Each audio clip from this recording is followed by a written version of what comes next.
자, 일단 시작할게요. 우리가 이제 본 수업 자체를 생각해보면은 항상 시험 기간이 쫓겨서 했어, 맞지?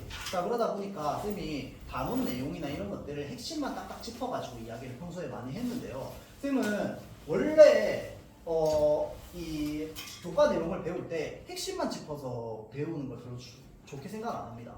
왜 그러냐면 일단 기본적으로 이 교과서라고 하는 것도요, 그 단원과 구성이 만들어진 이유가 있습니다. 이유가 있고 그 교육 과정의 순서와 여러분들의 지적 수준에서 수용할 수 있을 만한 내용들을 바탕으로 넣어놓은 게 교과서야. 난 개인적으로 교과서를 굉장히 높게, 물론 그 교과서 중에 진짜 정말 교과서 같지 않은 교과서도 있기는 해요. 되게 안 좋은 교과서도 있어, 출판사 중에. 근데 사실은 교과서가 만들어진 이유가 있습니다. 그리고 사실은 이 천재 교과서 자체는 전통이 되게 오래된 교과서죠. 그렇기 때문에 기본적으로 다 이유가 있습니다. 그때 배우는 내용과 용어와 뭐 이런 것들이. 그래서 나는 개인적으로 학교 시험을 치고 나서요, 한 2주 지나가지고 학교 그 시험 범위에 있었던 내용 다 까먹어 버리는 그런 식의 공부 방법을 별로 좋아하지 않습니다. 왜냐하면 결국은 내가 배웠던 것들이 누적해서 쌓여가야 돼. 그래서 나는 내가 실제로 학교 공부를 했을 때도 그랬던 것 같아. 나는 이게 그냥 이번 시험만 하면 끝이 아니라 중학교 2, 3학년 전체로 이 과목을 배운다라고 하면은 그 과목의 흐름이나 이런 것들을 마치 스토리처럼 나는 이제 다 연결지어서 좀 이렇게 배우려고 했던 것 같아. 그래서 뭐 사회나 역사 이런 과목들은 아직도 나는 이 내용을 몇 학년 때 배웠는지 다 기억합니다. 다 기억하고 어떤 선생님이 가르쳐 주는지, 내가 어느 강실에 몇 번째 줄에 앉아 있었는지도 기억해요. 물론 수학은 기억 못합니다. 왜냐면 이렇게 배우다가 왜 넷플릭스 드라마 보다가 중간에 이제 재미없어서 끄듯이 그 중간에 그냥 꺼버려가지고. 정확히 어떤 단원이죠? 삼각함수, 사인 코사인을 배우기 시작하는 후부터 3학년 2학기 재밌는데 점점 이제 지루해지기 시작했어. 마치 넷플릭스 드라마로 치면 지루해지기 시작하다가 고등학교 1학년 올라가면서 집합과 명제를 배우는데 오 재밌는 거야. 쭉 재밌다가 갑자기 수열을 배우기 시작하면서 드라마를 꺼버렸어.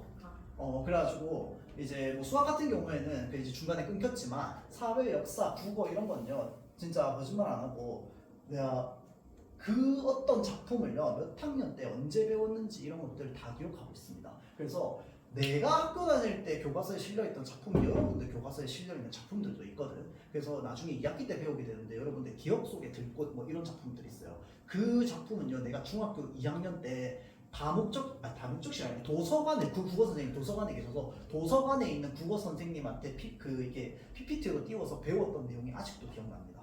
그 정도로 나는 그게 외우려고 해서 그랬던 게 아니야. 그냥 하나의 전체적인 흐름으로 봤기 때문에 내가 어렸을 때 봤던 드라마나 뭐 만화, 영화, 그 다음에 다큐멘터리 기억하듯이 기억하기 때문에 그런 것들이 기억난다라고 난 생각하거든. 그래서 일단 기본적으로 선생님은 지금 이제 여유가 있는 시간대이고 선행이기 때문에 전체적인 교과의 흐름 자체를 하나도 놓치지 않고 보려고 합니다. 알겠죠? 학교에서 다루든 안 다루든 상관없이. 자, 그래서 일단 기본적으로 요 단원 1단원 대단원은요, 문학과 소통이라고 하는 단원입니다. 자, 문학과 소통이라고 하는 단원인데 여기에서 이제 핵심이 되는 부분은 바로 이제 요 문학입니다. 문학. 자, 그래서 쌤이 이렇게 형광색으로 표시하는 거는 필기를 굳이 안 해도 되고요.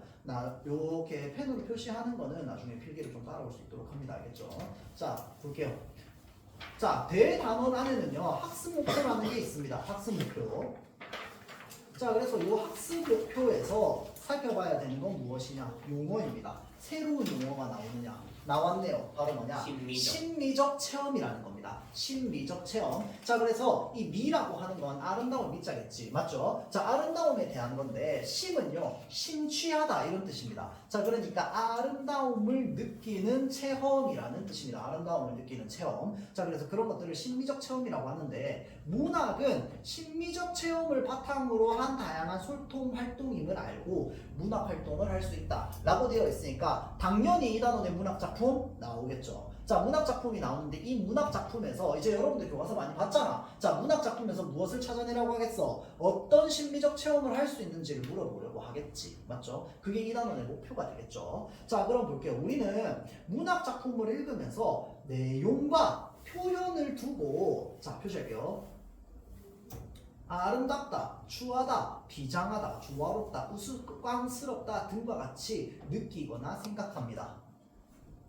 자, 그래서 그걸 뭐라고 돼 있느냐? 문학작품 감상을 통한 심리적 체험이라고 돼 있어요. 자, 그러면 심리적 체험이라고 하는 거 우리가 아름다움을 느끼는 거라고 했잖아, 그치? 자, 그러면 이 아름다움에는요, 일단 기본적으로 우리가 보기에 알록달록하고 예쁜 거, 아름다운 거, 이런 것도 아름다움입니다. 맞죠? 그런데 추하고 비장한 거, 슬픈 거, 이런 것들도 다 예술작품 안에서는 아름다움이래요. 맞지? 그래서 그걸 통해서 우리는 감동을 느끼고 어떤 인간의 삶에 대한 고민 이런 것들을 하게 되잖아. 그치? 그래서 이 문화작품을 통해서 그런 것들을 느끼는 걸 바로 우리가 지금 카타르시스라고 하죠. 카타르시스를 느낀다라고 이제 아리스토텔레스가 이야기를 했습니다. 자, 오늘 철학적인 얘기 되게 많이 할 겁니다. 자, 그래서 아리스토텔레스가 그런 이야기를 했는데요. 이 카타르시스를 느낀다는 게 아름다움을 보면서 아름답다고 느끼는 거. 우리가 무대 위에 있는 QWER이 노래를 부르면서 참 예쁜 애라고 생각하는 거. 당연히 이제 아름다움을 느끼는 겁니다. 아이브가 춤을 추는 걸 보면서, 스트레이키즈가 춤을 추는 걸 보면서 느끼는 게 마찬가지로 아름다움을 느끼는 겁니다. 맞죠? 자, 심리적 체험입니다. 소방관을 보면서 펑펑 울어. 이것도 뭡니까? 심리적 체험입니다. 왜? 슬픈 걸 보면서 슬픔을 느끼는 것. 이것이 바로 이제 카타르시스를 느끼는 거거든. 또는 이제 추한 거를 보면서 아름다움이란 무엇인가 이런 철학적 생각에 빠진다고 칩시다. 이거 역시 심리적 체험에 해당하는 겁니다. 자, 그래서 아름다움을 정의하는 표현은 되게 많아요. 되게 많은데 우리 한국 문학에서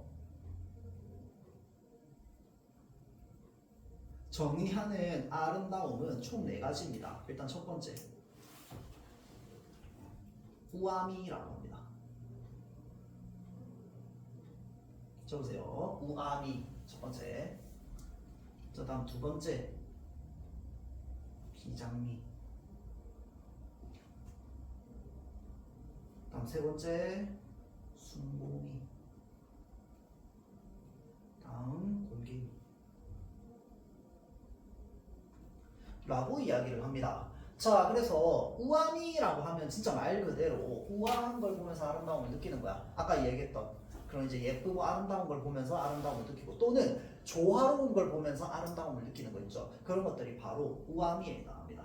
자, 그래서 아름다운 거, 또는 우리가 평소에 조화롭다고 생각하는 거 있지. 보기 편안하고 가슴 분운해지고 이런 것들 이제 을 보면서 우리가 심리적 체험을 하거나 아름다움을 느낀다 라고 하면 그거는 바로 우아미를 느낀다 라고 이야기를 하고요.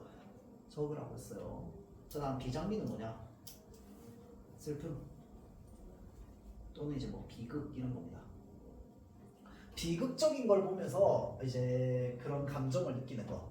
뭐 예를 들면 이제 요즘으로 따지면 소방관 보면서 펑펑 울거나 이런 거 있죠.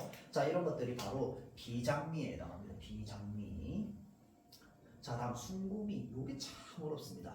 요게요, 말로 설명이 안 돼. 이거는 직접 경험해야지만 알 수 있는 아름다움이야. 자, 그래서 이 순고라는 개념을요, 내가 대학교 시간에 그 2시간 연강 동안 내내 순고가 무엇인지에 대해서 배우는 미학 시간이 있었어요. 근데 그렇게 했는데, 자, 그래서 순고란 무엇인가? 한마디로 정의가 불가능해. 자, 근데 우리가 순고라는 감정을 언제 느끼냐면요, 막 그런 거야. 예를 들어서 어떤 영화가 있는데 정말 이 아버지가 자신을 막 엄청나게 희생하면서 자식을 지키려고 하는 그런 내용이 있어. 그래서 그걸 보면서 막 가슴이 웅장해지면서 감동도 받으면서 눈물도 나면서, 아, 부모님의 희생정신이란, 부모님의 희생이란, 부모님의 사랑이란 참 거룩한 것이야, 정말 거대한 것이야 라고 생각하는 거 있죠. 이런 어떤 거룩한 감정을 느끼는 거.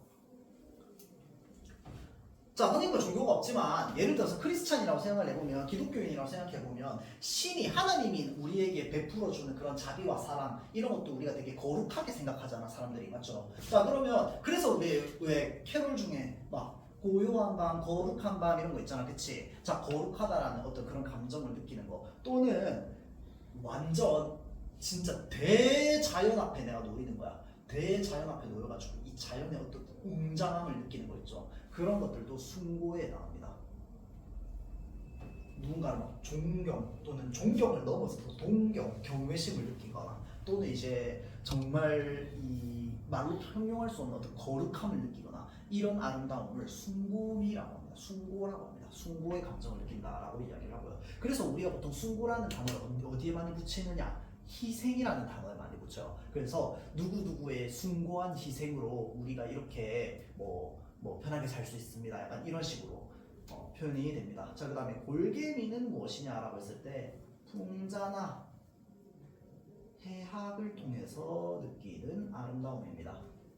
그러니까 우리가 웃긴 거 보고 웃는 거 있잖아, 그치? 이것도 마찬가지로 아름다움을 느끼는 겁니다. 왜? 예를 들어서 뭐 개그 프로그램을 본다. 그럼 개그 프로그램의 목적이 뭔데? 사람들을 웃기는 것. 자, 그러면 사람들을 웃기기 위한 예술 작품, 예술 매체를 보면서, 미디어 매체를 보면서 내가 웃어. 그럼 나는 심리적 체험을 한 거죠. 맞죠? 자, 그래서 그런 웃음을 유발하는 것, 굉장히 우스꽝스러운 모습으로.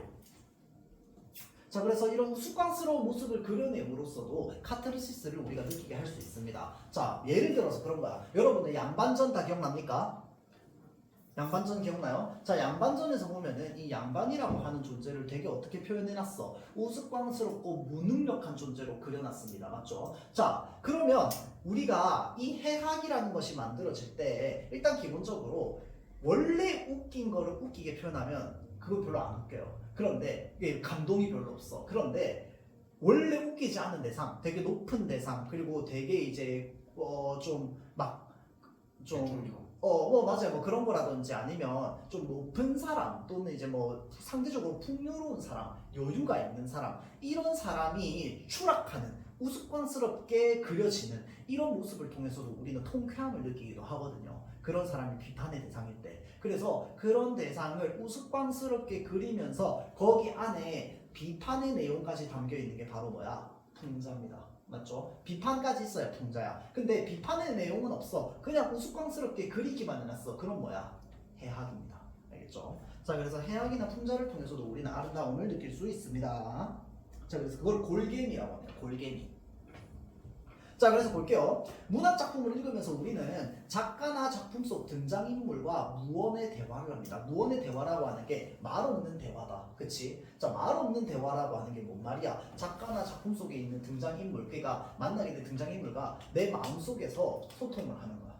뭔 말인지 알겠지? 실제로 대화한다 이 뜻이 아니라 그냥 내 마음속에서 여기 이 작품 속에 나와 있는 장면이나 등장인물을 다시 한번 떠올려보고 생각하는 거겠지. 그게 바로 이제 등장인물과 무언의 대화를 한다라고 표현이 되어 있는 거고요. 자, 그 다음에 친구들과 감상을 나누기도 한다. 자, 이거는 뭐야? 감상 후의 활동이네. 맞지? 외부 소통입니다. 맞죠? 자, 그러니까 이 무언의 대화는 내부 소통입니다. 내부적. 자, 그래서 이 친구들과 감상을 한다는 건 외부적 소통입니다. 맞죠? 자, 그래서 이런 두 가지 소통을 할 수 있다. 자, 그래서 이 단원에서는 시와 소설을 감상한 뒤 심미적 체험을 바탕으로 한 소통 활동을 한다라고 되어 있네요. 자, 그래서 소단원 한번 볼게요. 페이지 넘어갈게요. 자, 그래서 여기 바로 소단원입니다. 꽃이라는 소단원, 그 다음에 길모퉁이에서 만난 사람이라는 소단원. 자, 그래서 이거는 바로 시고요. 이거는 소설입니다. 자, 이 길모퉁이에서 만난 사람이라는 작품은 되게 특이한 형태의 소설이거든요. 자, 그래서 요거 좀 잘 알아두면 좋고요. 자, 그 다음에 요 꽃이라고 하는 시입니다. 시. 자, 그래서 요 시를 바탕으로 이제 심리적 체험을 이제 표현을 하는 건데, 일단 기본적으로 우리 꽃이라는 시를 한 번은 본 적 있다겠지. 자, 그런데 또 한 번 살펴볼 겁니다. 자, 그래서 오늘은 요 소단원 1단원 한번 들어가 보도록 할게요. 자, 소단원 안에 들어오면 소단원 위에 학습 목표가 또 있습니다. 소단원 위에 학습 목표가 또 있어요. 자, 일단 기본적으로 심리적 체험으로 한 소통 활동임을 알고 시를 감상한다라는 거 아까 나왔다 그치? 자, 자신의 심리적 체험을 바탕으로 무엇을 모방시를 지을 수 있다. 이거 문학 작품에 무엇에 해당합니까? 그렇지, 재구성에 해당하죠. 자, 이렇게 연결이 됩니다. 배우는 내용들이. 알겠죠? 자, 그러면 문학 작품의 재구성하면서 배웠던 개념이 여기에 적용이 되기도 해요. 나중에 한번 살펴보도록 할게요.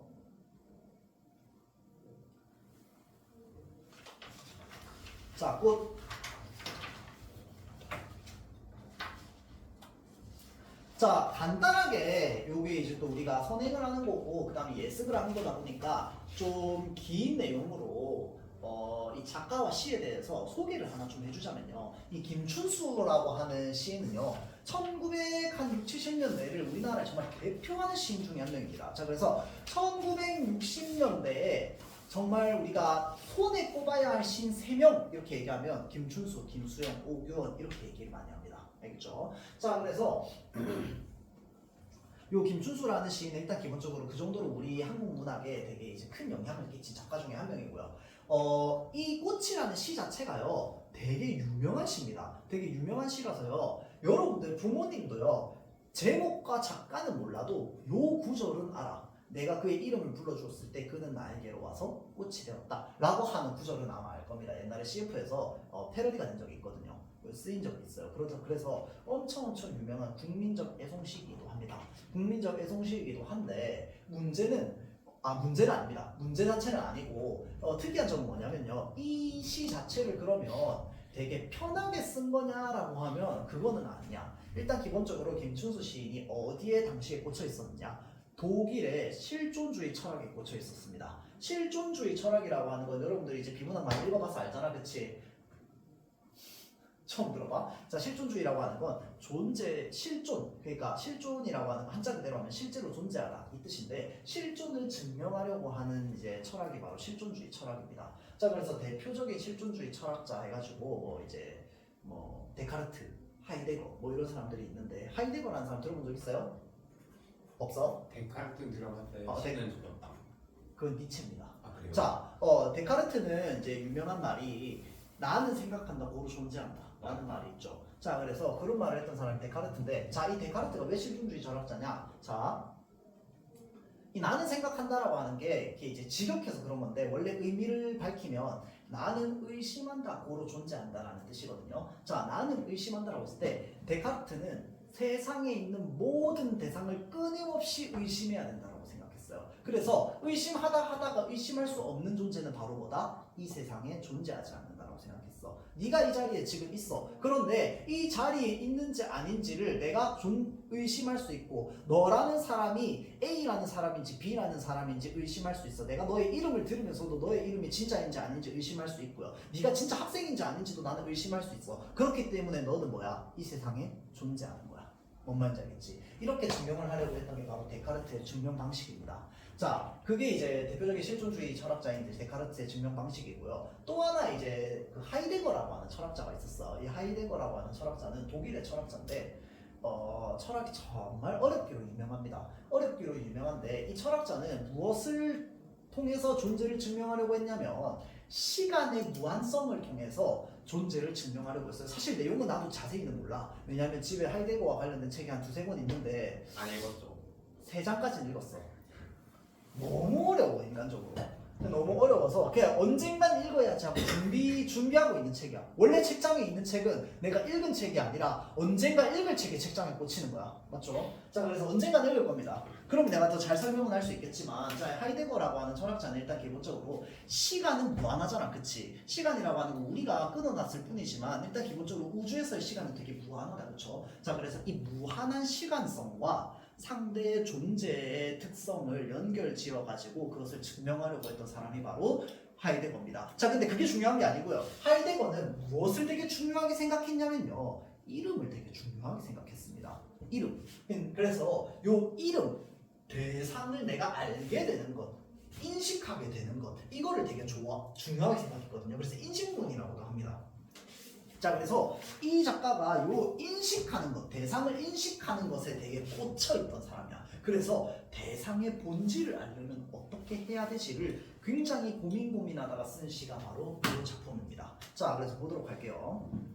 내가 그의 이름을 불러주기 전에는 이라고 해서, 일단 이름을 불러주기 전이라고 합니다. 맞죠? 인식전. 아, 참, 너 내가 이거 영상 찍어주고 집에 가서 봤어, 안 봤어? 저번 들은 아, 수업 자체를 들었어? 아, 그렇구나. 미안합니다.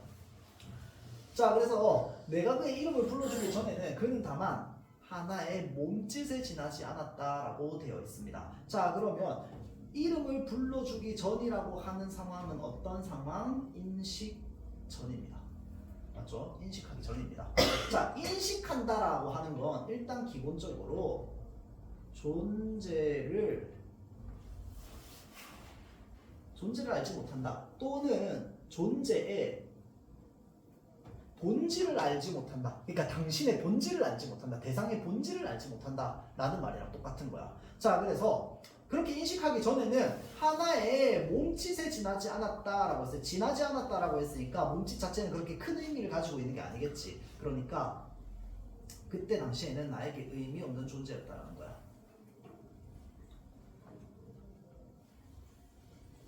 자, 그런데 내가 그의 이름을 불러주었을 때는 뭐야? 인식 후입니다. 맞죠? 그라는 존재를 내가 알게 된 이후야. 그때 내가 이름을 불러주었어. 그랬더니 그는 나에게로 와서 뭐가 되었냐면 꽃이 되었어. 자, 그럼 이 꽃이라고 하는 게 바로 뭐겠어? 의미를 가지고 있는 존재를 말하겠지. 나에게는 의미 있는 존재가 되었던 거야. 하나의 몸짓일 때는 내가 잘 몰랐는데 내가 이름을 불러주고 봤더니 아름다운 꽃이었다라는 거야. 그러니까 대상의 본질을 알게 되었다라는 거죠.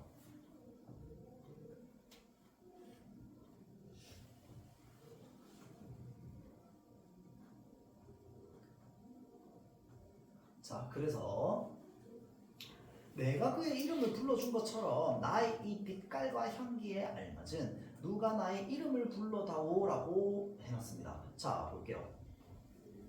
내가 그의 이름을 불러준 것처럼 나의 이 빛깔과 향기에 알맞는 이름을 불러달래요. 자, 그러니까 이름을 불러주는 건 불러주는 건데 빛깔과 향기에 맞지 않으면 된다, 안 된다? 안 된다를 얘기하고 있는 거야. 맞죠? 자, 그럼 여기서 말하는 빛깔과 향기가 무엇이냐라고 했을 때 그 사람에게 어울리는 이런 겁니다. 자, 그러니까 내가 너를 보면서 김정빈이라고 부르면 기분이 나빠, 안 나빠? 나빠. 맞지? 왜 나쁜데? 너의 빛깔과 향기에 맞지 않게 내가 불렀기 때문이야. 뭔 말인지 알겠지? 자, 그래서요, 나의 이 빛깔과 향기라고 하는 건 그러면 무엇이냐라고 했을 때 내가 가지고 있는 본질을 말하는 거야. 자, 그래서 내가 가지고 있는 이 본질을요, 알아주면서 이름을 불러주어야지 비로소 뭐가 될 수 있는데 꽃이라고 하는 의미 있는 존재가 될 수 있는 거야. 자, 그러면 이 빛깔과 향기에 알맞게 이름을 불러야 되는 건 된다라는 거야. 이 시 속에서는. 알겠죠? 자, 근데 그에게로 가서 나도 그의 무엇이 되고 싶다라고 했어. 꽃이 되고 싶다라고 했어. 그치? 자, 지금 여기 무엇이 드러나느냐? 화자에 소망이 드러납니다. 뭐뭐 하고 싶다잖아. 그치? 그러니까 내가 그의 이름을 불러준 것처럼 나 역시 무엇을 하고 싶다. 누군가에게 꽃 같은 존재가 되어주고 싶은 거야. 그런데 꽃이라고 하는 걸 생각해보니까 여기서는 어떤 의미가 담고 있어? 존재의 본질을 알아주는 의미 있는 존재인 거잖아. 맞지? 그러니까 나도 누군가에게 존재의 본질을 알아주는 의미 있는 존재가 되어주고 싶다. 상호, 서로. 맞지? 그 얘기를 하는 겁니다. 자, 그러면서 사연 봅시다. 우리들은 모두 무엇이 되고 싶다 라고 표현이 되어 있어. 자, 여기서 잠깐만 끊고 한번 보면은 우리가 시라는 문학을 어떻게 받아들일까 라고 했을 때요, 자, 시라고 하는 것도 하나 예술작품이라고 했잖아. 그치? 자, 그러면 시가 시작되는 순간 이 시 속에서만 통용되는 하나의 세계관이 열린 거나 똑같은 말입니다. 맞죠? 우리가 어떤 뭐 예를 들어서 마블 영화나 히어로물을 보면서 그 영화를 현실이라고 생각하면서 봐? 아니잖아. 그 안에 있는 세계관이라고 생각하면서 보잖아. 그치? 그런 것처럼 하나의 작품도요, 그 작품 안에서 세계관이 형성됐다라고 보는 거야. 뭔 말인지 알겠지? 자, 그래서 작품 안에서 화자가 그렇다고 하면 그런 겁니다. 뭔 말인지 알겠죠? 자, 그래서 자, 예를 들어서 화자가 1 더하기 1은 3이야 라고 시 속에서 얘기했어. 그러면 아닌데? 인데? 이렇게 읽을 거야? 아니지.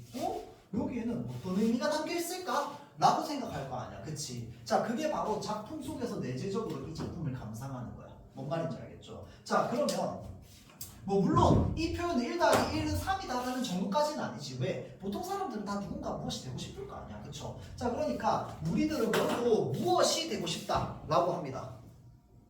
자, 그러면 이 무엇이 되고 싶다라고 하는 이 표현 자체가, 이건 뭐 여러분들 중학 수준은 아니긴 하지만 요게요, 시적 진술이라고 합니다. 이건 고등학교 올라가서 사실은 잘 나오는 표현은 아닌데 실제로 시를 읽을 때 되게 도움이 돼. 왜냐면 이 시 전체에서 뭔가 내가 중요하게 읽어야 될 부분이 어디시라고 했을 때 요거를 탁 찾아낼 수 있어야 되거든. 왜? 나랑 그뿐만 아니라 뭐 우리 모두 어떤 존재가 되고 싶어 한다는 거야. 맞지? 그런데 여기서 말하는 게 무엇이 되고 싶다라고 했어. 자, 그럼 여기서 말하는 이 무엇은 위에 나온 표현 중에서 뭐랑 똑같은 표현일까? 꽃. 그렇지. 자, 우리들은 모두 누군가에게 꽃 같은 존재가 되고 싶어 라고 하는 말이죠. 자, 근데 사실 살다 보면은 아닌데 나는 아이 100%라서 전혀 그럴 생각 없는데? 라고 하는 사람이 있을 수 있잖아. 그치? 그런데 그런 거 배제한 거야. 왜? 여기 이 시에서 지금 그렇다고 했으니까. 맞죠? 자, 그러니까 우리들은 모두 무엇이 되고 싶은 존재들이야. 자, 존재들인데 그래서 너는 나에게 나는 너에게 잊혀지지 않는 하나의 눈짓이 되고 싶다라고 이야기를 합니다. 선생님 근데 이거 맞춤법 틀린 거는 아래 왜 표기해 둔 거예요? 자, 들어봅시다. 자, 근데 이 맞춤법을 왜 틀렸는지 혹시 아니? 아니요 그냥 저렇게 맞춤법 틀릴 이유가 있는데 자. 심지어 위에 거는 글자 수도 안 달라져가지고 음률 별로 상관이 없는데 넌 감성이 메말랐어. 자, 들어보세요. 세븐틴 자, 들어봐. 야, 이거 얼마 전에 잊히지 이걸로 그 뭐냐 어떤 그 유명한 인간 강사도 그 고3들 문학 수업하면서 얘기를 하긴 하더라. 왜 보고 있는데 한심하긴 하더라. 그 이해 못하는 사람들이. 자, 보세요. 왜냐? 나는 읽으면 이해가 돼. 왜? 감수성이 있으니까. 감수성 없는 사람들을 위해서 설명 한 번만 하자면, 자, 일단 기본적으로 잊혀지지라고 하는 말 자체가 틀린 표현이야. 왜 틀린 표현이냐면요. 자, 우리나라 표현에는 빠르게 얘기할게요. 피동 표현이라는 게 있습니다. 자, 이 피동 표현은 영어로 쉽게 얘기하자면 수동태라. 수동태. 자, 그러니까 동작을 당하는 걸 얘기해요. 자, 우리는요, 동작을 당할 때 그 당하는 표현으로 표현 방법이 두 가지로 표현할 수 있습니다. 일단 첫 번째는 뭐냐면 전미사를 붙이는 거야. 예를 들어서 내가 잡다라는 단어가 있어요. 자, 그럼 이 잡다라는 단어를 당하는 걸로 표현하는 거 어떻게 표현해? 잡히다가 되죠. 자, 이거 여러분들 나중에 배우게 됩니다. 자, 잡히다라고 해서 요 전미사를 붙이면은 이제 피동의 표현이 되는 거야. 당하는 걸로 되는 거야. 자, 그래서 이런 전미사의 종류가 뭐가 있냐면요. 피동 표현은 이, 히, 리, 기가 있습니다. 자, 예를 들어서 내가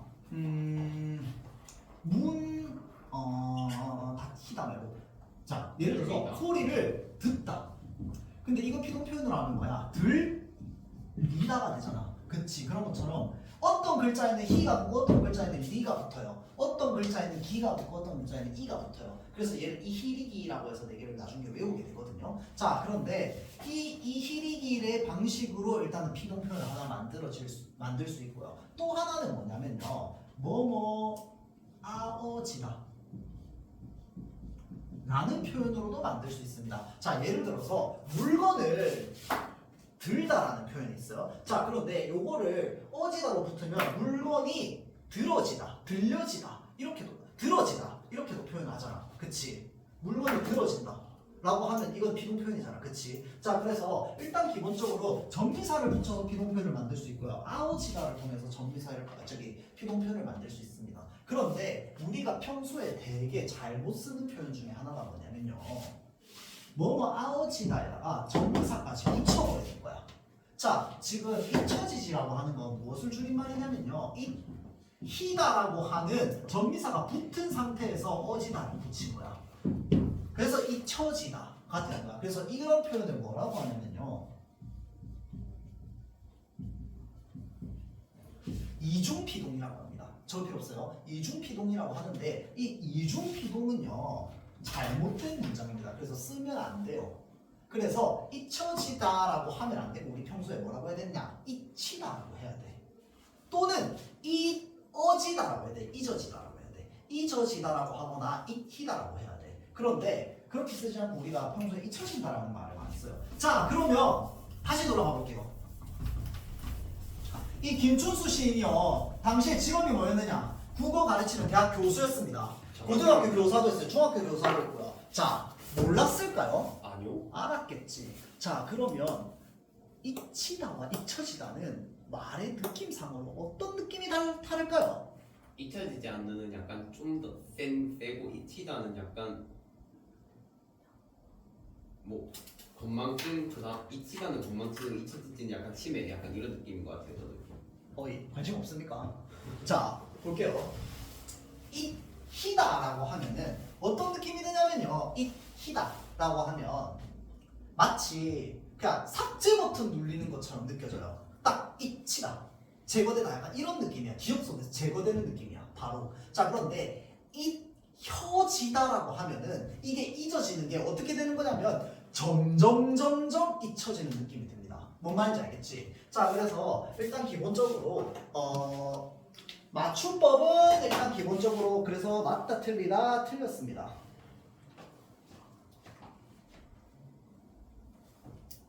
표기는 틀렸어. 자 그런데 그 속에 의미가 담겨 있죠. 자 그렇기 때문에 이런 표현을 뭐라고 한다? 시적 시적 허용이라고 하는데 자 잘 들으세요.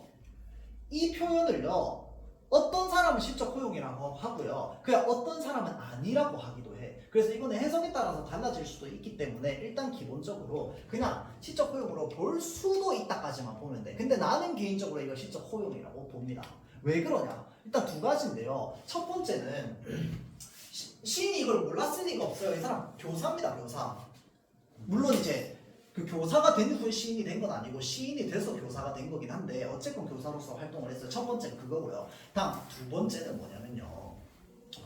이거 작가가 작품 쓴다고 바로 책으로 안 내줍니다. 바로 어디로 가느냐? 출판사로 갑니다. 자 그래서 이 출판사 직원들이 생각보다 작가들한테 빠꾸를 많이 먹힙니다. 그래서 지금 시대에도 사실은 시인들이나 소설가들이요 글 쓰는 사람들이 맞춤법을 잘 못 지켜요. 왜 그러냐면 우리말 맞춤법이 너무 어려워. 그래서 지키기가 어렵거든요. 그래서 쓰다 보면 안 지켜져 있는 것들이 많은데 그런 거 있으면 다 빠꾸먹입니다. 전화해가지고 출판사에서 이거 고쳐주세요. 이거 고쳐서 다시 보내주세요. 전화 엄청 와요. 엄청 오는데 어떤 작가들 같은 경우에는 그런 전화가 오면 야 내가 그거 일부러 쓴 거야. 절대 고치지 마 라고 얘기하는 사람도 있습니다. 뭐라고? 약간 불안해지는 것 같은데. 그럴 수도 있어. 그래서 진짜 그런 문학적 의미가 안 느껴지잖아? 그러면 출판사에서도 그 말 안 들어줍니다. 진짜 그래. 그 출판사랑 생각보다 많이 싸워요. 나는 이제 주변에 나를 가르쳐주는 작가분들이 많기 때문에 실제로 이제 그런 얘기를 많이 들었어. 근데 진짜 몰라서 틀린 경우도 많거든. 그런 경우는 출판사에서 많이 고쳐줘요. 많이 고쳐주는데 야 출판사에서 검수까지 했는데 이게 이렇게 출판이 됐다라고 하는 건 일단 기본적으로 고치지 말아달라는 이야기가 있었겠지. 맞죠? 그래서 나는 개인적으로 시적 허용이라고 생각해요. 근데 뭐 일단은 그렇지 않게 생각하는 사람들도 있기 때문에 어쨌건 간에 잊혀지지라고 하는 표현 자체는 뭐에 해당한다? 맞춤법에 틀린 표현에 해당한다. 알겠죠? 자 그리고 여기 하나 더 있습니다. 알맞는. 사실은 알맞은이 맞아요. 알맞은이 맞는데 우리가 이 또 부산 사람들 아니야, 그치? 경상도 사람들 알맞은이라고 얘기합니까? 아니잖아. 알맞는 이렇게 얘기하잖아 평소에. 맞지? 걸맞는, 알맞는 이렇게 얘기하잖아. 근데 표준어는 뭐야? 걸맞은과 알맞은이야. 맞죠? 근데 이 사람 경상도 사람입니다. 자 그래서요 내가 생각할 때요 이거 일단 추측이야. 추측인데 일단 기본적으로 본인도 알맞은을 써왔을 거야. 또는 출판사에서 그렇게 얘기를 했을 거야. 그런데 이 시라고 하는 건 일단 기본적으로 음성으로 직접 자기가 소리내서 읽어보면서 이거를 느끼거든요. 음률이라든지 또는 이제 리듬감이라든지 또는 이런 그 아주 작은 이 자음 하나 쉼표 하나 이런 것까지 소리내면서 다 읽어보면서 섬세하게 작업하는 게 시란 말이야. 그래서 알맞은도 넣어봤을 거고 알맞는도 넣어봤을 거고 다 넣어봤을 거야. 다른 단어도 넣어봤을 거야. 그런데 본인이 이야기할 때 이 빛깔과 향기에 알맞는이라고 표현하는 게 가장 여기 이 리듬과 이 시가 주는 느낌에 딱 맞은 느낌이 될 거야. 자 그래서 아마 썼을 거라고 생각합니다. 자 그래서 일단 기본적으로 이것도 표기가 틀렸습니다. 표기 틀렸고요. 자 그런데 이제 그래서 이것도 표기가 틀렸기 때문에 일단 기본적으로는 시적 허용이라고 생각을 합니다. 자 그래서 만약에 학교에서 시적 허용이라고 가르쳐 주면은 딱 알고 있으면 되고요. 시적 허용이 아니다라고 얘기하면 아니다라고 그냥 알고 있으면 됩니다. 알겠죠? 이거는 해석의 여지에 따라서 분분하기 때문에. 자 그래서 일단은 기본적으로 내용상의 특징 이렇게 넣어가도록 하고요. 다음 페이지. 자, 이 특징은요. 표현상의 특징.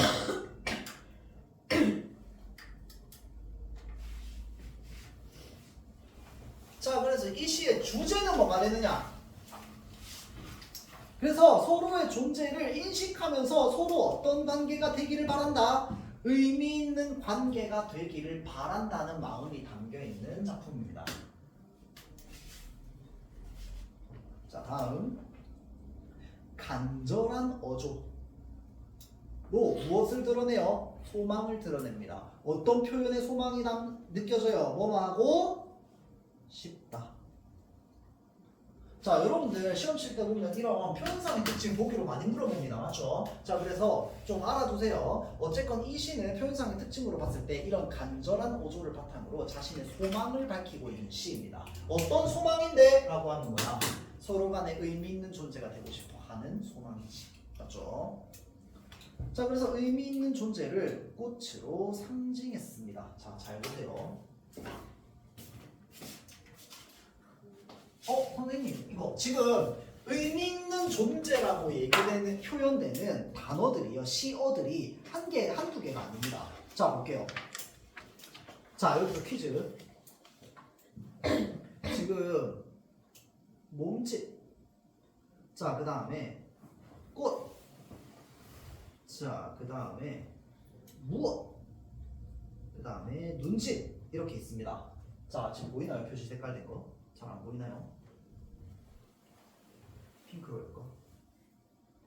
몸짓, 꽃, 자, 그 다음에 무엇, 그 다음에 눈짓. 이렇게 4개. 자, 요 4개를 보면요, 이 4개 시어들이요, 이제 무언가가 상징이 되어 있는 표현입니다. 자, 그러면 이 4개의 상징 표현 중에서 종류가 다른 하나는 뭘까요? 몸짓, 꽃, 무엇, 눈짓. 4개 중에 꽃. 종류가 다른 하나 뭘까요? 생각하세요. 꽃 아니에요.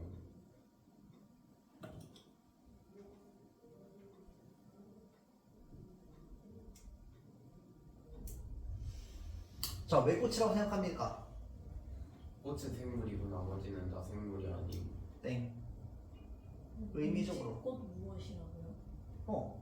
몸짓, 꽃, 그 다음에 무엇, 눈짓. 눈짓. 응? 눈짓. 눈짓? 그 다음 몸짓? 네. 몸짓. 너는 눈짓? 몸짓? 몸짓하게 된다. 자, 그럼 눈짓이라고 하는 이유는 뭘까요? 여기 눈짓이 되기를 눈짓이 되고 싶다라고 해서 전부 다 그 관계는 눈짓이. 자, 몸짓이 왜? 딴 거는 다 의미가 있는데 눈짓은 의미가 없어요. 맞습니다. 자, 시를 잘 보세요. 그는 다만 하나의 몸짓에 지나지 않았다라고 하는 표현 자체는 뭐야? 지금 여기서 말하는 몸짓은 나에게, 지금 화자에게 있어서 아무런 의미 없는 존재를 얘기하는 거야. 맞죠? 자, 그런데 꽃, 그 다음에 꽃이 되었다는 당연히 의미 있는 존재지. 맞지? 내가 이름을 불러줬을 때 꽃이 되니까. 자, 그리고 밑에 사연이 뭐라고 돼 있습니까? 우리들은 모두 무엇이 되고 싶다라고 되어 있잖아. 그치? 무엇이 되고 싶다. 자, 이 무엇이 아까 또 뭐랑 똑같은 말이라고 했어? 꽃이랑 똑같은 말. 자, 그럼 이 무엇도 마찬가지로 뭐에 해당하는 거야? 의미 있는 존재에 해당하는 거야. 뭔 말인지 알겠지? 자, 그 다음에 무엇이 되고 싶은데, 그래서 나는 너에게, 너는 나에게 잊혀지지 않는 하나의 눈짓이 되고 싶다. 그럼 여기서 말하는 무엇은 또 뭘 말하는 거야? 눈짓을 말하는 거야. 자, 그래서 이 시 안에서 공식이 하나 형성됐어요. 자, 뭔데? 꽃과 무엇과 눈짓은 하나다. 다 무엇을 얘기하는 건데? 의미 있는 존재를 얘기하는 겁니다. 이거 정말 많이 물어봅니다, 여러분들 시험에서. 왜냐면 이 눈짓이랑 몸짓이 헷갈리거든. 글자도 비슷해가지고.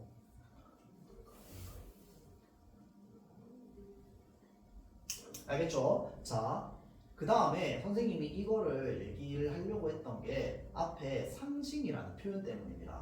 자, 선생님, 존재를 꽃으로 떼어서 얘기했으니까 혹시 비유 아닌가요? 자, 이게 비유가 아닌 이유가 뭘까요?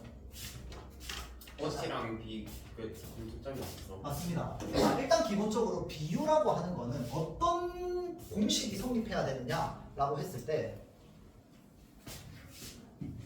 A라는 대상과 B라는 대상이 있으면요, 이 A, B라는 대상 사이에 공통점이 있어줘야 됩니다. 자, 그래서 예를 들어서 사과 같은 내 얼굴이라고 하는 지급법이 있어요. 자, 그러면 이거는 사과와 내 얼굴의 어떤 공통점을 얘기하는 거야? 동그랗다 또는 예쁘다. 맞죠? 자, 그래서 사과 같다라고 했을 때 사과가 가지고 있는 특성이 있을 거야. 뭐 동그랗다 뭐 이런 것도 있지만 빨갛다 뭐 벌레 먹었다 뭐 이런 것도 있을 거 아니야. 그치? 자, 그 다음에 내 얼굴이라고 했을 때 내 얼굴은 까맣다 그 다음에 또 뭐라 해야 되지? 코가 오똑하다 뭐 이런 것들이 있을 거 아니야. 그치? 자, 그 수많은 내 얼굴이라는 특성, 사과라는 특성 중에서 뭐 동그랗다랑 예쁘다가 겹치는 거야. 그래서 사과 같은 내 얼굴이라고 했을 때 우리 머릿속으로 이해가 되는 거야. 자기 얼굴이 어떤 예쁘다 또는 이제 동그랗다는 걸 표현하고 싶구나. 맞죠? 자, 근데 잘 봐봐. 책상 같은 내 얼굴 이러면 그게 뭔 말이야? 할 거 아니야. 그치? 왜 바로 안 떠오르는데? 공통점이 안 떠오르니까. 맞죠? 자, 그러면 이 시를 아예 모르는 상태에서 나는 어떤 그 의미 있는 존재라는 것을 비유적으로 얘기하고 싶어. 그래서 나는 그것을 꽃이라고 부를래. 응? 왜? 가 되겠지. 맞죠? 또는 꽃 대신에 나는 그것을 눈짓이라고 부를래. 엥? 왜? 가 되겠지. 자, 그게 바로 상징입니다. 뭔 말인지 알겠지? 자, 그래서 일단 기본적으로 비유적 표현인가 라고 살펴봤을 때 전혀 비유적 표현이 아니야. 자, 그러면 그게 바로 이제 상징이라고 하는 표현인 건데, 상징이라고 하는 표현은 뭐 이렇게 막 수능이나 이런 데 잘 나오진 않아요. 자, 그래서 그냥 무엇을 알고 있으면 되냐, 이런 의미 있는 존재 또는 뭔지를 알아주는 행동을 무엇으로 상징했다. 그래서 꽃으로 상징했다, 눈짓으로 상징했다, 몸짓으로 상징했다. 그 다음에 무엇으로, 무엇은 사실 상징이 아니지. 자, 그렇게 표현이 되었다. 무엇은 대명사니까. 자, 볼게요. 그래서 1년의 내용은 무엇이냐? 내가 그의 이름을 부르기 전에 그와 나의 관계, 어떤 관계? 의미 없는 관계, 본질을 모르는 관계. 맞죠? 자, 그러다가 내가 그의 이름을 불러주었을 때 그와 나의 관계, 어떤 관계? 서로 의미를 알아주는 관계. 자, 그래서 누군가 나의 이름을 불러주기를 소망하면서 나와 누군가 사이에 어떤 상호적 의미를 바라고 있습니다. 상호적이라고 하는 건 서로를 말하는 거다. 그렇죠? 서로. 자, 그래서 서로에게 잊히지 않는 눈짓이 되기를 뭐 한다? 소망하고 있다. 그렇죠? 자, 이런 작품입니다. 자, 다음 넘어갈게요. 학습 활동 요거는 넘어가고요. 자, 요거 볼게요. 몇 페이지냐? 19페이지. 자, 어린 남자 여러분들 읽어봤습니까? 하나 읽어봤더니 자, 어린 남자에 나오는 내용입니다. 자, 한번 읽어볼게요. 아니, 난 친구들을 찾고 있어. 길들인다는 게 뭐지? 그건 사람들이 너무나 잊고 있는 건데, 그건 밑줄 칠게요. 관계 맺는다라는 뜻이야.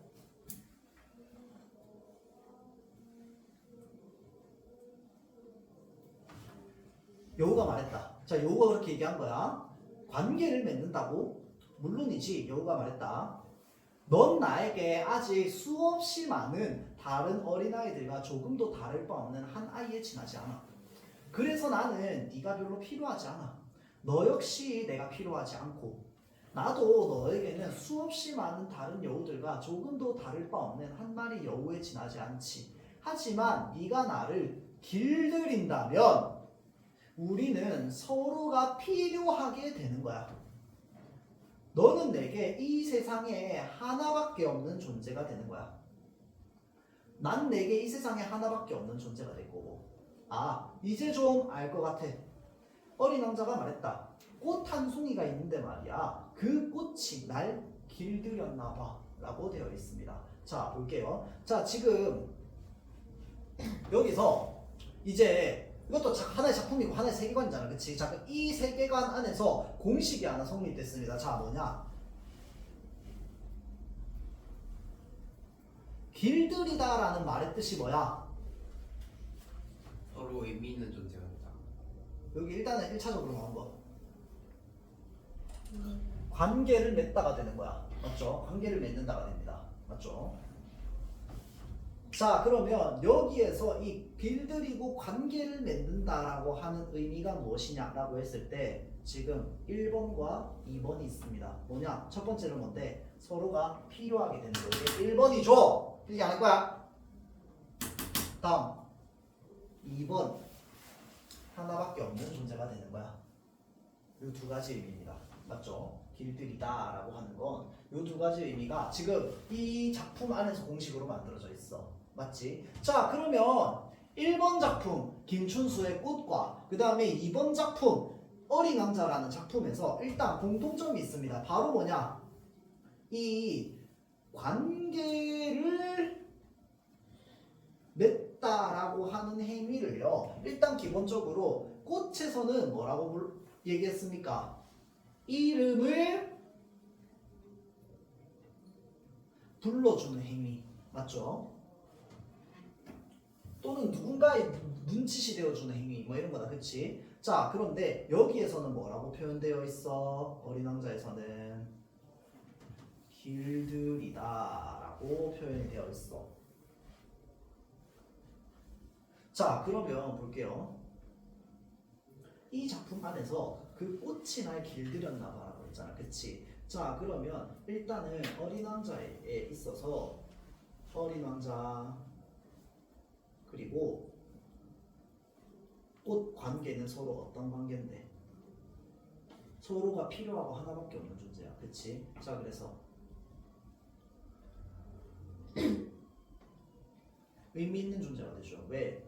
그렇게 길들여지기 전까지에는 서로를 필요로 하지도 않고 수없이 많은 것들 중에 하나일 뿐인 존재인 거야. 그치? 그런데 그 꽃이 날 길들였나 봐 라고 하는 건 그 꽃은 나에게 되게 의미 있는 존재야 라고 하는 말이랑 똑같이 자, 여기에서 뭐가 생깁니까? 아까 이야기했던 꽃이라고 하는 시와의 공통점이 생깁니다. 맞죠?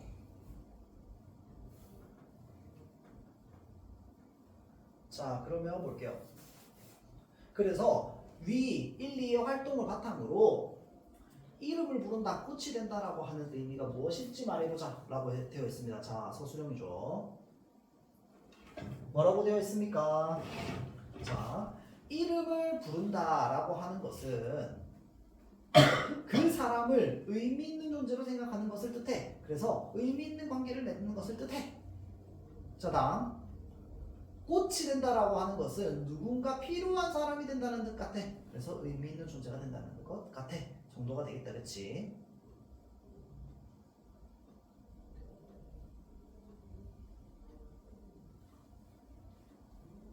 자, 다음 페이지 넘어갈게요.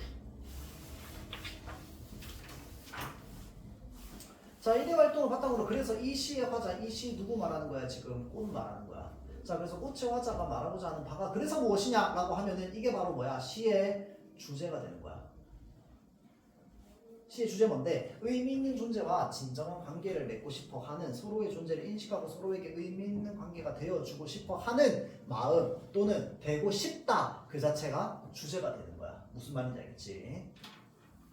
자, 다음을 참고하여 이 시를 읽은 감상이라고 했습니다. 자, 감상을 아까 처음 단원 들어올 때 다른 말로 표현을 했어. 뭐라고 했느냐? 문학 작품과의 소통이라고 이야기를 했습니다. 맞죠? 자, 그래서 밑에 나와 있는 5가지의 기준이 바로 뭐겠어? 그래서 작품을 감상하는 데 있어서 작품 감상 기준이 되겠지. 맞죠? 자, 그래서 마음에 드는 시구는 무엇인가? 자, 그 다음 아름답다고 느껴지는 오면 내용이나 표현이 있는가? 심리적 체험이죠. 자, 다음 시를 읽으면 무엇이 떠오르나? 자, 그 다음에 시를 언제 읽으면 좋을까? 자, 이 시와 관련 지을 수 있는 자신의 경험이 있는가? 이게 바로 5가지. 이제 문학 작품 감상 기준입니다. 자, 이 5개니까 요거 나머지 5개에서 하나 싹 바꾸고 보기 내면은 맛있겠다, 그치? 자 그래서 일단 기본적으로 당연한 거 아니야? 라고 생각하면 안 됩니다. 왜 그러냐? 나중에 여러분들 시험 기간 되면 이거 5개 외워야 돼요. 왜 그러냐? 이거 하나 치우고 애매모호한 비슷한 말 하나 나오면은 또 헷갈릴 거거든. 맞지? 자 그래서 문학작품 감상 기준입니다. 자 그래서 요거를 만약에 내가 마음속으로 생각하면 바로 뭐가 되는 거야?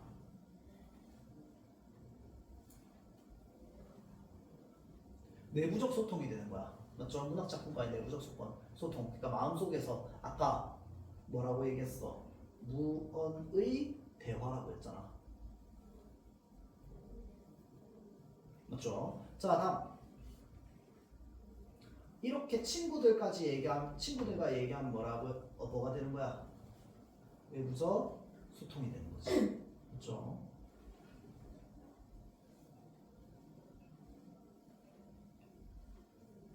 자 그래서 요거는 위에 중에 뭐에 해당하는 거야? 아름답다고 생각되는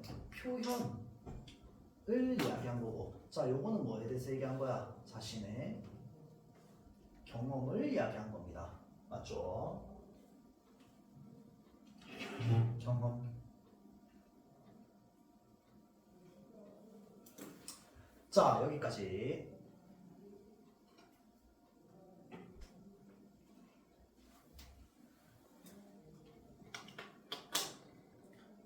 자 그래서 모방시 쓰는 거 여기 지금 나와 있다, 그치? 자 그러니까 문학작품의 재구성과 관련해 가지고 우리 개념들이 조금 잘 박혀 있으면 좋겠죠. 자 요거는 필기 나지 말고요. 자 볼게요. 아까 연영중 시간에 이렇게 쭉 물어보니까 작년이죠. 2학기 중간고사 문학작품의 재구성 하면서 모진소리 하면서 배웠던 문학작품의 재구성 개념을 생각보다 잘 기억하는 학생이 딱 한 명 있었습니다. 자 그래서 문학작품의 재구성 한번 살펴볼게요.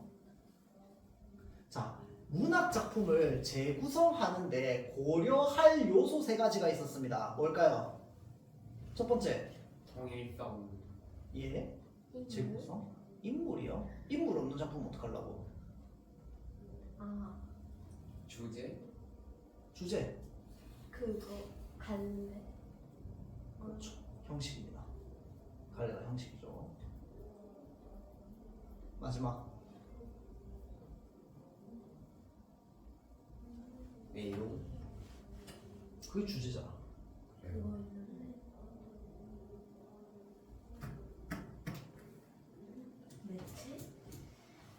매체 있지 않아요?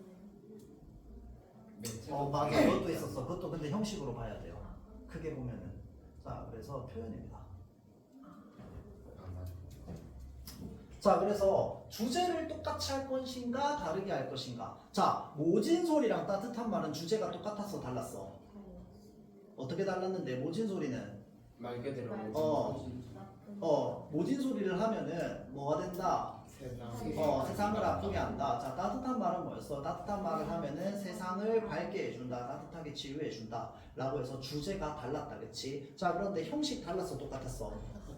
똑같았지. 갈래 똑같았다, 그치? 똑같이 시라는 갈래로 이야기를 했고요. 자 표현도 어땠느냐라고 하면 표현도 유사했습니다. 맞죠? 자 모진소리를 하면, 따뜻한 말을 하면 이런 식으로, 맞지? 자 그래서 표현 비슷했고요. 그 다음에 형식 같았고요. 주제만 달라진 재구성이었다, 그쵸? 자 소나기 주제 똑같습니까? 네. 주제 똑같이. 뭘 고민해? 소년과 소녀의 순수한 사랑. 드라마나 소설이나 똑같이. 드라마 지금 기억 못했지? 자 형식 똑같아요, 달라요? 다르지. 드라마와 소설 다르잖아, 그쵸? 자 그래서 그런 것들이 있습니다, 문학작품의 재구성에는. 자 그래서 요거 이제 현대시 보도록 할게요. 라디오와 같이. 몇 페이지입니까? 페이지를 이야기했대요. 242페이지였나? 119요. 240. 242.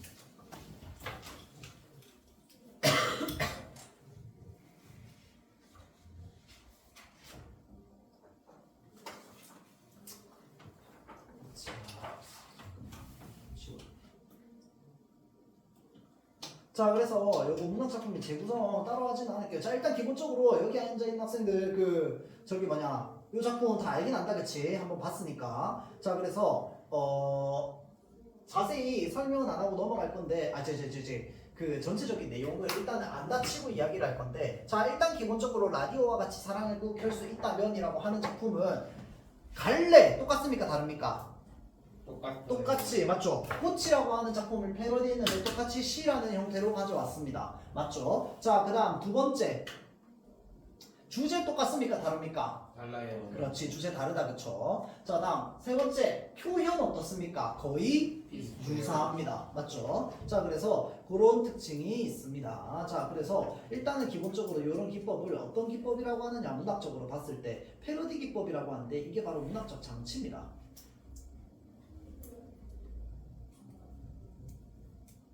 이 패러디라고 하는 거는 1900년대 들어와가지고 좀 유행하게 된 아주 이제 최근의 문학적 장치 중에 하나입니다. 자 하나이기도 하고요. 이 패러디라고 하는 기법은요, 일단 기본적으로 내가 내 작품 안에 다른 작품을 패러디해서 들고 올 때요, 패러디하는 의미나 이유가 명확해야 됩니다. 뭔 말인지 알겠지? 아무 이유 없이 다른 작품을 가져와. 그럼 그게 뭔데? 표절. 표절입니다. 맞죠? 자 그래서 일단 기본적으로 새로운 문학적 의미를 생성해낼 수 있어야 돼. 그게 원래 이 작품이 가지고 있었던 이 메시지를 더 강조하는 것이건, 아니면 메시지를 반대로 이용하는 것이건, 비판을 하는 것이건, 어떤 그 의도가 있어야 된다는 거야. 무슨 말인지 알겠죠? 자 그래서 요거 일단 작품 볼게요. 라디오와 같이 사랑을 켤 수 있다면, 자 내가 단추를 눌러주기 전에는 그는 다만 하나의 라디오에 지나지 않았다라고 되어 있다. 그쵸?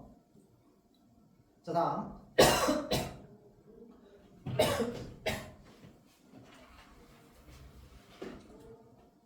내가 그의 단추를 눌러주었을 때 그는 나에게로 와서 무엇이 되었다? 전파가 되었대요. 자 그럼 여기에서 나온 단추 라디오 전파 한번 볼게요. 여기까지만 시를 만약에 읽었다고 칩시다. 시를 만약에 2연까지만 읽었어. 자 그러면요, 아까 읽었던 꽃이라고 하는 시랑 이 시랑 2연까지만 읽으면 내용이 똑같을까 다를까? 똑같습니다. 그러니까 하나도 다른 게 없어. 이 단추를 이름이라고 부르건, 전파를 꽃이라고 하건 전파라고 하건 아무 상관없어. 이거는 단어만 바뀌었을 뿐이야. 문장 구조나 그려내고 있는 방식이나 이런 것들을 봤을 때 일단 기본적으로 이 화자가 나라는 존재가 어떤 단추를 눌러주기 전에는 그것은 하나의 라디오에 지나지 않았어. 라디오라고 하는 건 뭐야? 나에게 아무런 의미 있는 존재가 아니죠. 자 그래서 의미 없는 존재 똑같습니다.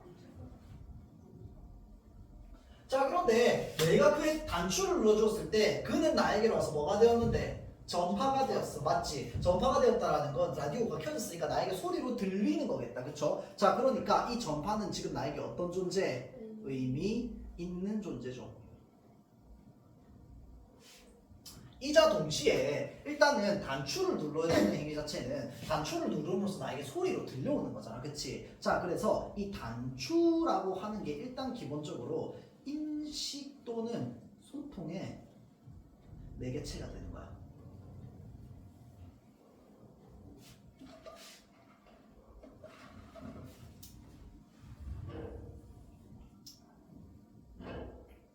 또 멍하니 있는다.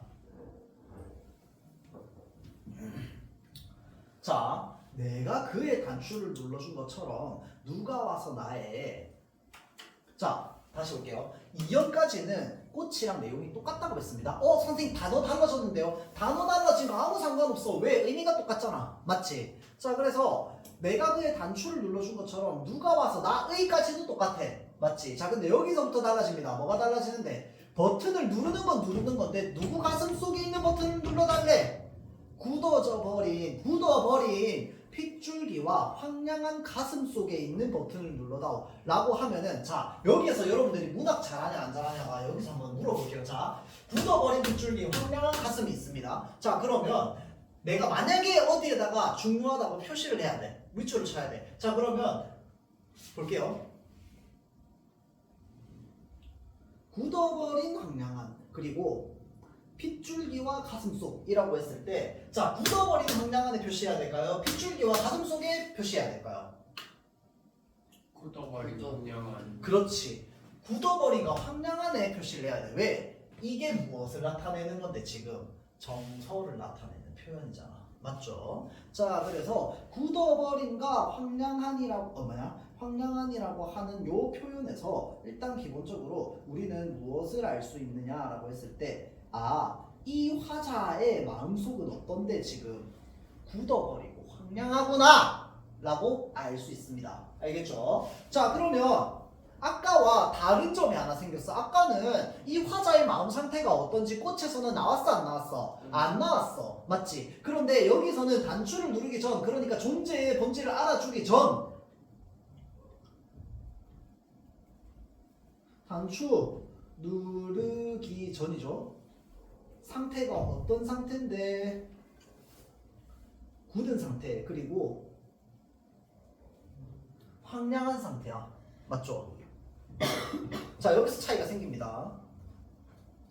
자, 그런데 만약에 시를 처음 봤어, 이 시를. 그러면 지금 여기까지만 읽었을 때 왜 굳어버렸는지, 왜 황량한지 알아볼라? 몰라. 그게 정상이야. 맞죠? 자, 그런데 어쨌건 내 가슴속이 그러니까 뭐 해달래? 버튼을 눌러달래. 맞죠? 자, 그래서 버튼을 눌러달라는데 그에게로 가서 나도 뭐가 되고 싶다? 전파가 되고 싶다라고 이야기를 합니다. 전파. 자, 그러면 아까 전파는 뭐였어? 의미 있는 존재라고 했잖아. 그치? 또는 단추를 누른다라고 하는 거는 대상의 본질을 알아주는 또는 의미 있는 존재로서 나아가는 행위였어. 맞죠? 자, 밑에 볼게요. 아까 진술, 이것도 마찬가지로 시적 진술입니다. 맞지? 우리들은 전부 뭐 하고 싶대? 사랑하고 싶대. 사랑이 되고 싶대. 저도 사랑 안 하고 싶은데요. 없습니다. 왜? 시에서 그렇다고 하면 그런 거라고 했잖아. 그치? 자, 그래서 우리들은 모두 사랑이 되고 싶대. 자, 그러면 여기에서 공식이 하나 생겼습니다. 자, 버튼 누르는 행위. 자, 그 다음에 전파로 다가오는 행위는 또 무엇과 똑같은 거야? 다른 사람에게 사랑이 되어주는 행위와 똑같은 행위겠네. 이해됩니까? 자, 여기까지 이제 이게 똑같다라는 공식이 만들어진 거야. 이 진술 때문에. 무슨 말인지 알겠죠? 자, 그래서 여기까지도 그래서 누군가의 사랑을 받고 싶은가 보구나. 정빈아. 자, 그렇게 생각할 수 있는데 여기에 또 다른 표현이 있어요. 새로운 표현. 뭐라고 되어 있는데 끄고 싶을 때 끄고 켜고 싶을 때 켤 수 있는 이라고 되어 있습니다. 자, 그러면 여기에서 이제 우리가 새롭게 어떤 의미가 형성되는지를 봐야 돼. 왜? 이거는 원작이 없는 거잖아. 맞지? 자, 여러분들 소나기 읽으면서 기억납니까? 원작이 없는 인물이 들어갈 때는 그 이유가 무엇이었을지. 맞죠? 자, 마찬가지로 원작이 없는 내용이니까 이유가 있겠지. 볼게요. 자, 그러면 여기에서 우리가 단추 누르는 행위가 여기에서는 어떤 행위라고 표현되어 있는데 끄고 싶을 때 끄고 켜고 싶을 때 켠대. 자, 그러면 이 단추 누르는 행위는 지금 여기에서 되게 뭐라고 표현되어 있는 거냐? 편리한 행위라고 표현되어 있는 거랑 똑같은 말입니다. 맞죠? 자, 그러면 가만히 볼게요. 우리가 단추를 누르는 행위는 처음에 뭐라고 했어? 누군가에게 의미 있는 존재로서 관계 맺는 거잖아. 그치? 그런데 누군가에게 의미 있는 존재로서 관계 맺는 게 편리하면 좋은 걸까 안 좋은 걸까? 안 좋은 거겠지. 맞지? 그렇게 편리하게 관계를 맺고 마치 버튼을 눌렀다 껐다 하는 것처럼 사랑 온, 사랑 오프 이게 좋은 거냐? 라고 물어봤을 때 상대적으로 그러한 행동을 뭐 하기 위해서 그렇지, 풍자 또는 비판하기 위해서 쓰여진 표현이겠지. 자, 그럼 이 한 문장 때문에 버튼 누르는 행위는 시에서 좋은 행위인 거야? 안 좋은 행위인 거야? 안 좋은 행위. 비판의 대상이 되는 행위가 되는 거야. 정빈아, 이름을 그렇게 부르는데 안 일어나면 어떡하니? 손 내려. 손 내리라니까. 야, 손을 내리라는데 여기서 이렇게 바꾸면 손 내린 거야? 손을 내리세요. 그렇지. 허리를 세워. 그렇지. 자, 끄고 싶을 때 끄고 켜고 싶을 때 켠다라고 하는 건 일단 기본적으로 편리한 거야. 쉬운 거야. 근데 누르는 행위 자체는 여기서 뭐라고 했어? 사랑이라고 했잖아. 그치? 자, 그런데 사랑 온, 사랑 오프 이렇게 바로 껐다 켰다 껐다 켰다 하는데 그게 좋게 보이니? 좋게 보이지 않겠지. 맞죠? 자, 그러니까 일단 기본적으로 이렇게 마치 버튼을 누르고 끄는 것처럼 편리하게 관계를 맺어가는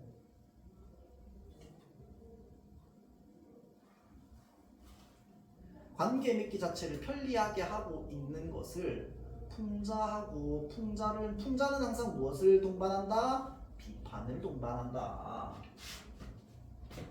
자, 그래서 끄고 싶을 때 끄고 켜고 싶을 때 켤 수 있는 라디오가 되고 싶다 라고 했으니까 자, 여기까지 읽었을 때 여기로 올라가는 거야. 아, 그러면 버튼을 누르기 전 또는 버튼을 누르든 안 누르든 우리 가슴속이 또는 사람의 누군가의 가슴속이 굳어버리고 황량한 이유는 뭔데? 라고 했을 때 사람들이 어떻게 하기 때문에 관계 맺기를 너무 편하게 편리하게만 하려고 하는 어떤 삭막한 현실에 대해서 얘기하는 거겠지. 시는 이렇게 읽어야 되는 거야. 원래는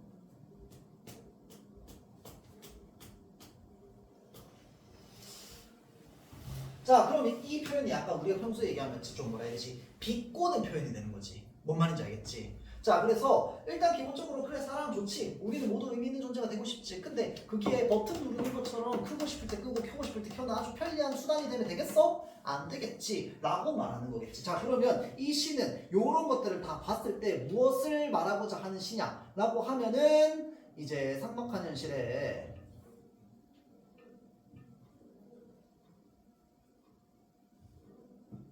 삭막한 현실 속에서